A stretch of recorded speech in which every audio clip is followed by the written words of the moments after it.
ગુજરાત કોંગ્રેસના 33 જિલ્લા અને 8 મહાનગર પ્રમુખને દિલ્હીથી તેડું આવ્યું। 4 એપ્રિલે ગુજરાત કોંગ્રેસના જિલ્લા અને મહાનગર પ્રમુખોને દિલ્હીથી તેડું આવ્યું। ગુજરાત કોંગ્રેસના સંગઠનમાં થનારા ફેરફાર અંગે દિલ્હીમાં મંથન કરાશે। કેન્દ્રીય નેતૃત્વ ગુજરાત કોંગ્રેસના જિલ્લા અને મહાનગરોના પ્રમુખ સાથે બેઠક કરશે। સત્તા વિકેન્દ્રીકરણ ઉપર આ બેઠકમાં નિર્ણય લેવામાં આવશે। તો જિલ્લા અને મનપાના પ્રમુખને સત્તાનો શું અને કેવી રીતે ઉપયોગ કરવો તે અંગે પણ માર્ગદર્શન અપાશે। 4 એપ્રિલે દિલ્હી પહોંચવા જિલ્લા અને મહાનગરના પ્રમુખોને હાઈકમાન્ડની સૂચના। તો ગુજરાત કોંગ્રેસના 33 જિલ્લા અને 8 મહાનગર પ્રમુખને દિલ્હી બોલાવવામાં આવ્યા છે। આ વિશે વધુ જાણકારી મેળવીએ અમારા સંવાદદાતા હિરેન રાજગુરુ ફોન લાઈનથી જોડાયા છે। જી હિરેન, જે કોંગ્રેસના જે પ્રમુખો છે તેમને દિલ્હી બોલાવવામાં આવ્યા છે, ત્યારે આગળ શું રણનીતિ છે અને કયા પ્રકારનું માર્ગદર્શન આપવામાં આવશે?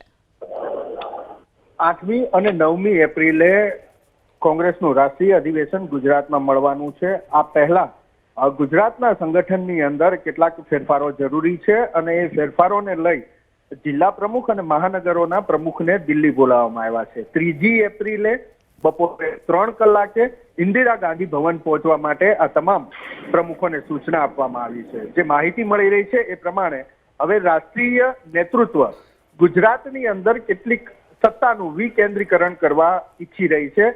વિકેન્દ્રીકરણ એ રીતનું કરવા ઈચ્છી રહી છે કે જે કેટલીક સત્તાઓ પ્રદેશ કક્ષાએ છે એ જિલ્લા કક્ષાએ અને મહાનગર કક્ષાએ આપવાનું વિચારવામાં આવી રહ્યું છે।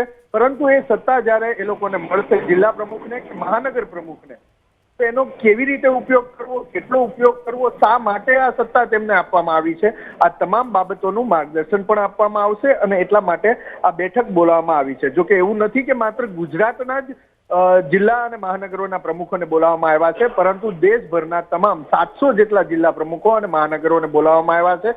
27મી તારીખે એક બેઠક પૂરી થઈ ગઈ। આજે એક બેઠક છે 27મી તારીખે, 28મી તારીખે બીજી બેઠક છે અને ત્રીજી બેઠક 3જી માર્ચના રોજ છે, જેની અંદર ગુજરાતના આ નેતાઓને ત્યાં બોલાવવામાં આવ્યા છે। 3 વાગે બેઠક શરૂ થશે, જેની અંદર મલ્લિકાર્જુન ખડગે, કોંગ્રેસના રાષ્ટ્રીય પ્રમુખ, રાહુલ ગાંધી જે લોકસભામાં વિપક્ષના નેતા છે, કોંગ્રેસના નેતા છે, કેસી વેણુગોપાલ એ પણ ઉપસ્થિત રહેશે અને આ તમામ જિલ્લા અને મહાનગરોના પ્રમુખ સાથે વાતચીત કરશે, માર્ગદર્શન આપશે અને ત્યારબાદ ગુજરાતના સંગઠનની અંદર ફેરફાર થવાની શરૂઆત થશે। જી આભાર હિરેન, તમામ જાણકારી આપવા માટે।